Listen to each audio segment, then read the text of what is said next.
Every single barrel of oil sold on Earth, from Saudi Arabia to Nigeria, is priced in one currency, the US dollar.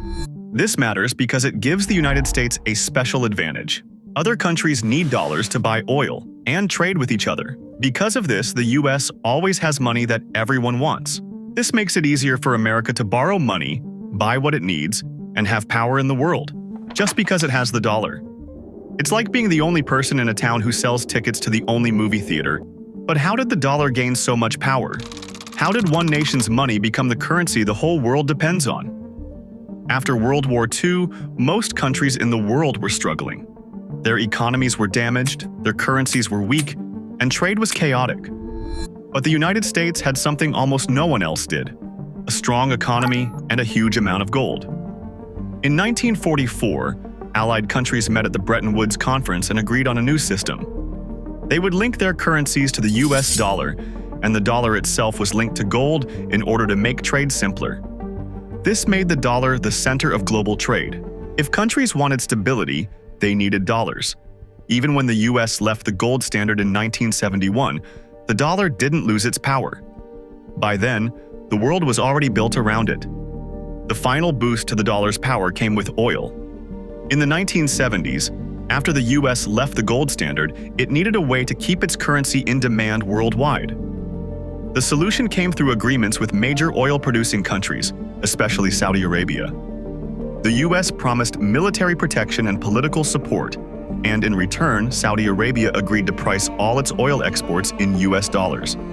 Soon, other OPEC countries followed suit, because oil was traded internationally through these channels. The result? Any country that wanted to buy oil had to hold dollars, creating constant global demand for the US currency, even though it was no longer tied to gold. Now, every country that wanted energy had to hold dollars. With oil priced in dollars, every oil buyer needed US currency. Since the 1970s, global oil exporters insisted on dollars, creating steady world demand for the currency. Those petrodollars flowed back into the US as oil-rich countries invested their excess dollars in US treasuries and other assets.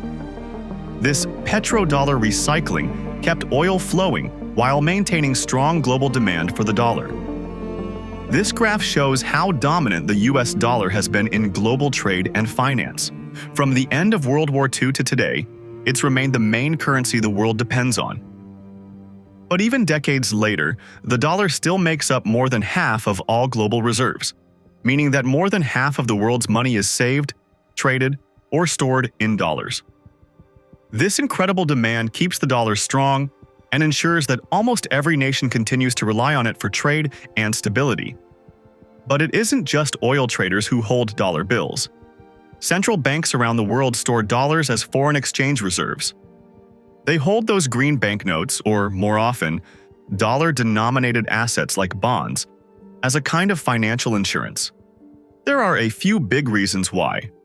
First, the US economy is huge and stable, and its markets are very deep and liquid. This means many dollars are always available to buy and sell, and US government debt is considered extremely safe. Central bankers trust that if they need to convert their dollars, they can do it easily. As the Federal Reserve notes, the depth and liquidity of US financial markets is unmatched, and there is a large supply of extremely safe dollar-denominated assets.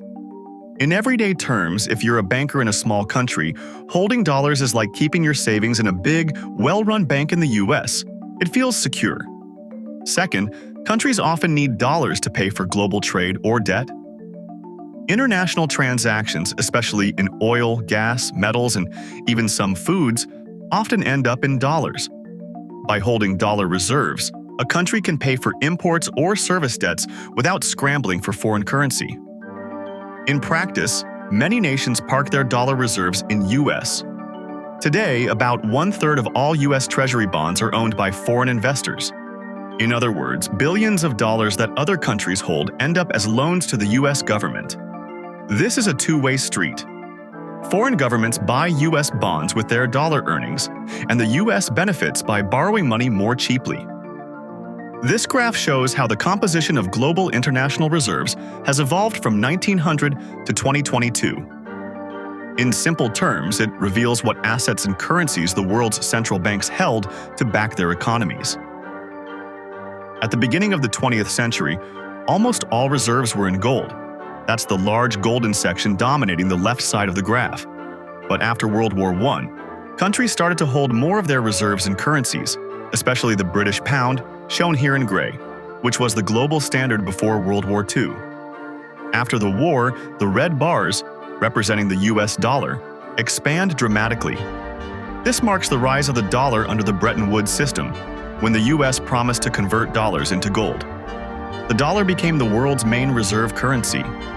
In the 1970s, gold's share dropped as the US abandoned the gold standard, but the dollar remained dominant, seen in how the red portion keeps growing through the 1980s. This period also shows the dollar spike caused by high US interest rates and the rise of the petrodollar system. By the 1990s and early 2000s, new currencies appear: the green Deutsche Mark, the blue euro, and later the light red renminbi. Yet the US dollar continues to hold the largest share of global reserves, around 60% today. Because nearly every international transaction passes through the US financial system, America holds a kind of invisible control over global trade. When two countries trade in dollars, their payments often travel through banks in New York, even if the United States isn't directly involved. That means every dollar moved across borders is, at some point, under US jurisdiction. This gives Washington a unique power. It can decide who gets access to the dollar system and who doesn't. If a country or company breaks US rules, it can be cut off from using dollars altogether, or effectively locking it out of the global economy. These measures are known as sanctions, and they've become one of America's most powerful foreign policy tools. When Iran was sanctioned in the 2010s, its banks were removed from the SWIFT network, the system that handles most international payments. Overnight, Iran struggled to sell its oil, not because the world didn't want it, but because buyers couldn't pay in dollars. The same happened to Russia after its invasion of Ukraine in 2022. Billions of its reserves held abroad were frozen, and its banks were barred from accessing Western markets.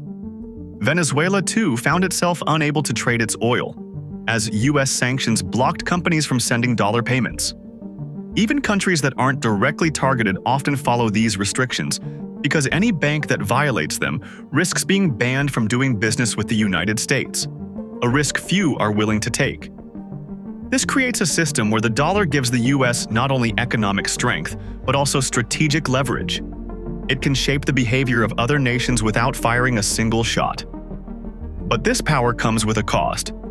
The more the dollar is used as a weapon, the more other countries look for ways to avoid it.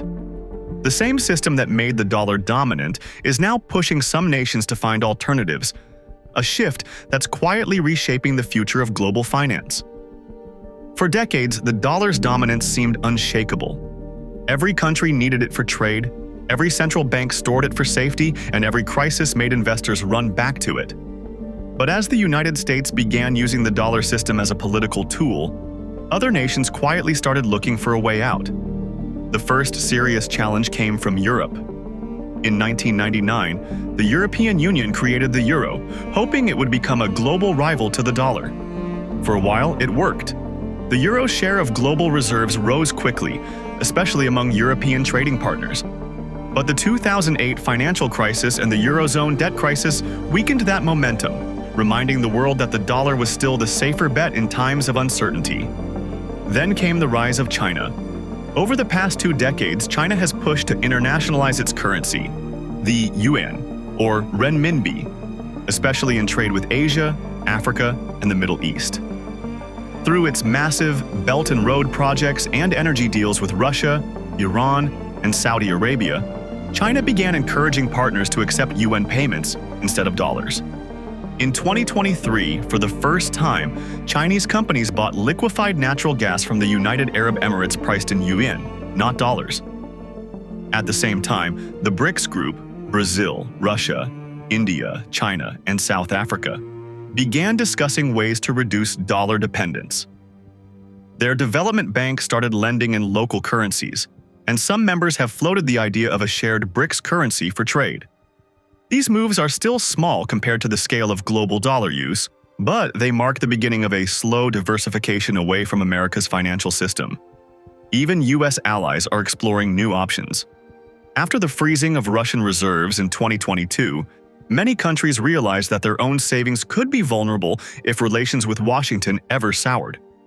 Since then, central banks from Asia to the Middle East have increased their gold reserves and expanded currency swaps that let them trade without dollars.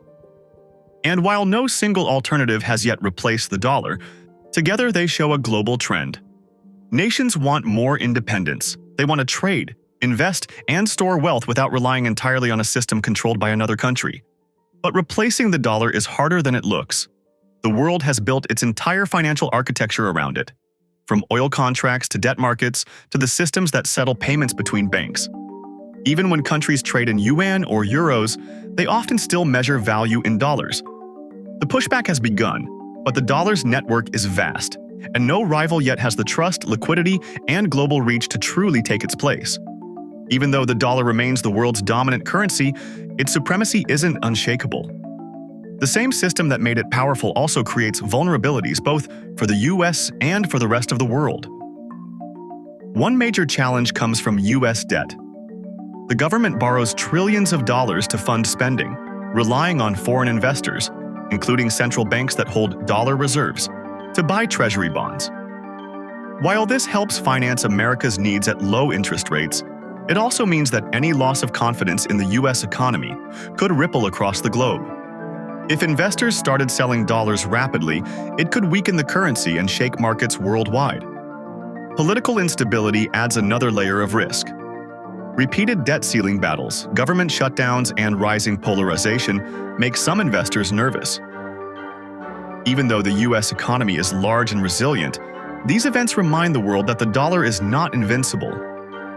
Global efforts to diversify reserves also pose a slow but steady challenge.